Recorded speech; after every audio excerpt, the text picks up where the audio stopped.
Hello class. Ion तो मैं थी कि जागत सोवत स्वप्न दिवस निशिकान कान जकड़ी सुनत जोग लागत है ऐसो ज्यों करुई ककड़ी। सुनत जोग लागत है ऐसो ज्यों करुई ककड़ी। सूतो ब्याधि हमको ले आए देखी सुनी न कड़ी। यह तो सुर तिनहिले सौंपो जिनके मन चले। तो अब देखिए कि इन पंक्तियों में गोपियाँ उद्धव से कहती हैं कि श्री कृष्ण उनके लिए हारिल की लकड़ी है।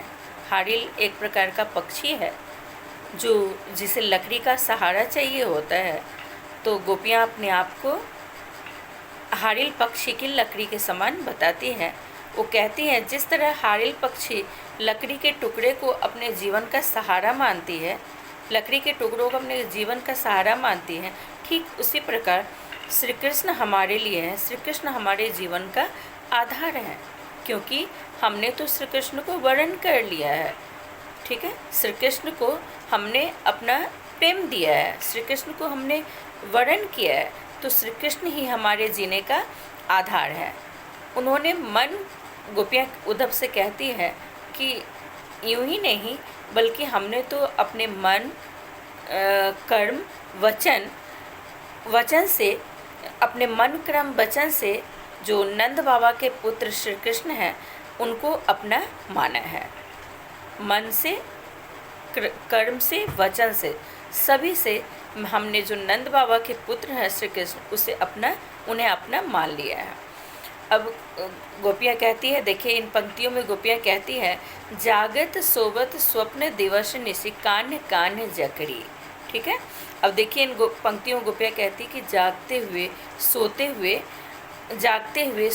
हुए, रात में, दिन में, हमारे तो रोम रोम में, मतलब हमारे रोम रोम में श्री कृष्ण ही बसते हैं। ठीक है ना, और हमारा रोम रोम श्री कृष्ण का जाप करता रहता है, हमारा रोम रोम श्री कृष्ण के नाम का स्मरण करता रहता है। तो आप जो हमें उन गोपियों को उद्धव जो संदेश लेकर आया है, तो उद्धव का संदेश, गोपियों ने कहा है ना कि हमें तो जो आपकी बात है वो कड़वी ककड़ी, मतलब कड़वी ककड़ी के समान लगती है। आप जो हमें योग वैराग्य का संदेश श्री कृष्ण के द्वारा आप हमारे समक्ष लेकर आए हैं, तो आपका संदेश हमें कड़वी ककड़ी, मतलब कड़वी ककड़ी के समान लग रहा है। ठीक है, हमें श्री कृष्ण के गोपियाँ कहती हैं कि हमें श्री कृष्ण का जो प्रेम है, श्री कृष्ण के प्रेम का हमें रोग लग चुका है, क्योंकि हमने तो इसके बारे में कभी सुना ही नहीं। ठीक है, हमने कभी इसके बारे में ना कभी सुना, ना कभी भोगा। तो फिर गोपियाँ कहती है आपका जो ये संदेश जो लेकर आए हैं, आप उन्हें जाकर सौंपे जिनका मन चंचल हो, अर्थात जो एक भगवान को छोड़कर दूसरे भगवान को पूजने में विश्वास रखते हैं, जिनका मन चंचल हो, आप उन्हें यह योग का संदेश देकर आए हैं। हमारा मन तो बस अब श्री कृष्ण के चरण कमलों में जा चुका है, तो हम श्री कृष्ण को छोड़कर किसी और को भजने की बात हमारे लिए बहुत ही दूर की बात है। ठीक है, समझ गए। अब देखिए चौथा पद जो है, हरि है राजनीति पढ़िया है। गोपियाँ श्री कृष्ण के बारे में कहती हैं कि हमारे हरि पहले से ही विद्वान हैं, अब उन्होंने और भी राजनीति के पाठ पढ़ लिए हैं। हरि है राजनीति पढ़ियाए, समझी बात कहत मधुकर के समाचार सब पाए। अब गोपियाँ कहती हैं, व्यंग करती हुई, मजाक करते हुए व्यंग पूर्वक कहती हैं कि वे तो पहले से ही बहुत चालाक हैं। हमारे हरि, हमारे कन्हैया, कान्हा तो पहले से ही बहुत चालाक थे। अब उन्होंने मथुरा जाकर और बड़े बड़े ग्रंथ पढ़ लिए हैं, और बड़े बड़े ग्रंथ पढ़ने के कारण उनकी बुद्धि और अधिक बढ़ गई है। देखिए अब ये पंक्तियाँ हैं, जैसे समुझी बात कहत मधुकर के समाचार सब पाए। एक अति चतुर हुते पहले ही अब गुरु ग्रंथ पढ़ाए। मतलब पहले से ही वो बहुत चतुर है, बहुत चतुर थे, चालाक थे, तो अब राजनीति रूपी ग्रंथ को पढ़कर उनका मन और ज़्यादा उनकी जो सोच है और ज़्यादा बढ़ गई है और हमें वो ग्रंथ पढ़ाने आए हैं। बड़ी बुद्धि जानी जो उनकी जोग संदेश पढ़ाए। अब गोपियाँ कहती हैं कि जो बड़े बड़े उन्होंने ग्रंथ पढ़ लिए हैं तो उनकी जो बुद्धि बढ़ गई है, तो अब हमें श्री कृष्ण योग का संदेश आपको आपके साथ हमारे लिए योग का संदेश भेजा है। उधो भले लोग आगे के परहित डोलत धाय। ठीक है, तो उद्धव इसमें आपका कोई दोष नहीं है। ये भले लोग हैं जो दूसरों के कल्याण करने में आनंद का अनुभव करें। गोपियाँ ये भी कहती हैं उद्धव से कि हम आपका दोष नहीं देती हैं, ये तो हम गोपियाँ आपका कोई दोष नहीं देती हैं, मतलब आपकी कोई गलती नहीं है। आप लोगों का तो ये काम ही है कि जिनका मन बेचैन हो, जिनका मन विकल हो, जो विरह वेदना से तप्त हो, आप उन्हें अच्छे संदेश लेकर उनके कल्याण का मार्ग खोजें। ठीक है, ठीक। फिर अब गोपियाँ कहती हैं, ते क्यों अनित अब अपने मन फेर पाई हैं, चलत जो हुते चुराए। ते क्यों अनिति करे आपुन, जे और अनीति छुड़ाए। राज धर्म तो यह सूर्यो प्रजा न जाहि सहाय।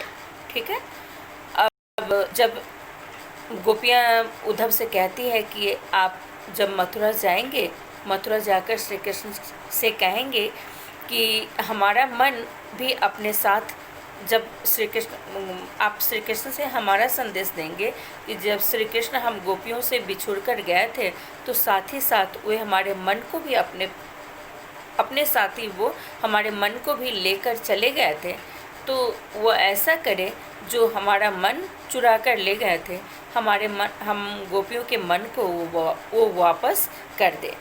और साथ ही गोपियाँ कहती हैं कि उनसे कहिएगा कि राजा का जो धर्म होता है वो तो राजहित करना होता है। राजा हमेशा अपने प्रजा की भलाई चाहता है, भ्रष्टाचार को मिटाकर वो अपने प्रजा के हित के कार्यों को करता है।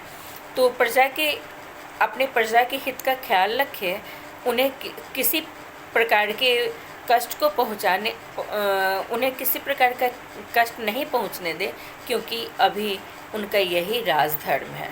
ठीक है, क्योंकि वो अपनी प्रजा की देखरेख करने गए, तो उनका यह राजधर्म है कि ठीक है, बस हमारे मन को, हम गोपियों के मन को जो अपने साथ वो लेकर चले गए थे उसे वापस कर दें और वो अपने प्रजा के हित के कार्यों को करे। ठीक है, समझ गए आप? ये चारों पद का भावार्थ है। इसे आप समझने की कोशिश करेंगे और प्रश्न उत्तर खुद से अटैम्प्ट करेंगे। जहाँ पे प्रॉब्लम आएंगी, जहाँ पे दिक्कतें होंगी, वहाँ मैं आपको बताऊंगी। तो ये जो पद है, भ्रमर गीत है, वो किसके द्वारा रचित है? सूरदास जी के द्वारा।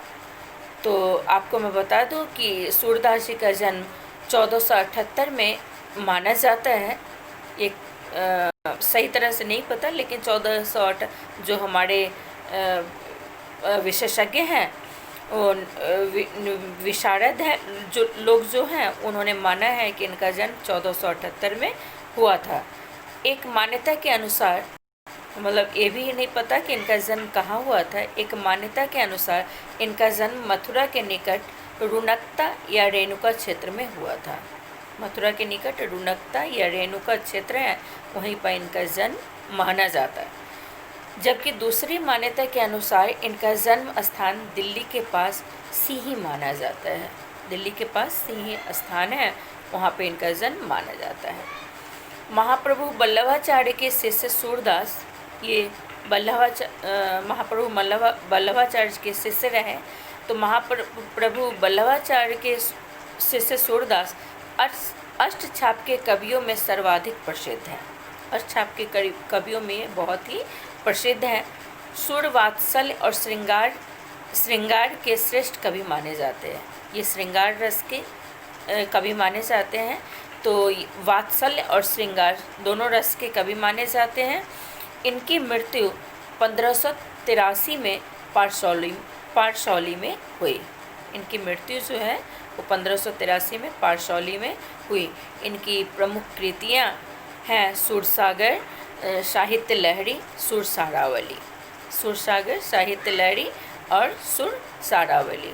तो आप सबसे पहले जितने भी शब्दार्थ हैं, कठिन शब्द हैं, उनके अर्थ आप शब्दार्थ लिखेंगे, उसे याद करेंगे, फिर से इसके भावार्थ को चारों पदों के भावार्थ को समझने की कोशिश करेंगे, फिर प्रश्नोत्तर अटेम्प्ट करेंगे। जहाँ परेशानी हो वहाँ फिर आप मुझसे पूछेंगे। Thank you class.